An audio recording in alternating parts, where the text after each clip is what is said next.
പ്രതിപക്ഷ നേതാവ് V D Satheesan പറഞ്ഞത് കേട്ടോ. മാധ്യമപ്രവർത്തകരെയും പ്രതി ചേർത്ത് സർക്കാരിനെതിരെ അഴിമതി ആരോപണം ഉന്നയിക്കാൻ അദ്ദേഹം തുനിഞ്ഞു.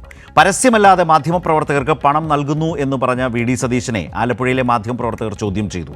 ഇതോടെ തെളിവുണ്ടെന്ന് പറഞ്ഞ വി ഡി സതീശൻ മുഖ്യമന്ത്രി പറയട്ടെ എന്നായി. അപ്പോൾ ഇതും മുൻപ് ഉന്നയിച്ച ആരോപണങ്ങൾ പോലെ തന്നെയല്ലേ എന്നായി മാധ്യമപ്രവർത്തകരുടെ ചോദ്യം. ഉന്നയിച്ചതൊക്കെ തെളിയിച്ചെന്ന് പറഞ്ഞെങ്കിലും ഏശിയില്ല. കാരണം ആരോപണങ്ങൾ ഒന്നുപോലും പ്രതിപക്ഷത്തിന് തെളിയിക്കാനായിട്ടില്ല. ഇന്നും കിട്ടി ഒരു പ്രഹരം.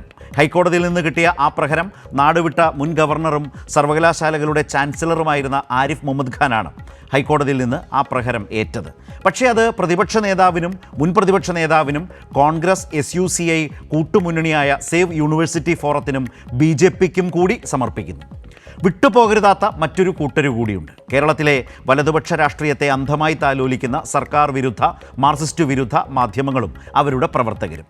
ആരിഫ് മുഹമ്മദ് ഖാൻ്റെ വിദണ്ഡവാദങ്ങൾക്ക് ബ്രേക്കിംഗ് തലക്കെട്ടുകൾ ഒരുക്കി നുണകളെയും ചട്ടവിരുദ്ധ നീക്കങ്ങളെയും ഇതാണ് വസ്തുത എന്ന മട്ടിൽ സ്ഥാപിച്ചെടുത്തത് ഇക്കൂട്ടരാണ്.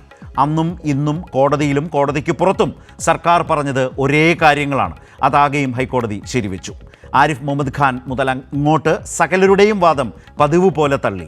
നുണകളും വിവാദങ്ങളും തോൽക്കുന്നയിടത്ത് സർക്കാർ അതൊന്നും കൂസാതെ അവസാന വർഷത്തിലേക്ക് കടക്കുന്നു.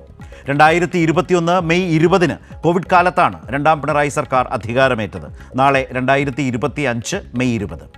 രണ്ടാം പിണറായി സർക്കാർ 5ാം വർഷത്തിലേക്ക്, മുഖ്യമന്ത്രിയായി പിണറായി വിജയൻ 10ാം വർഷത്തിലേക്ക്.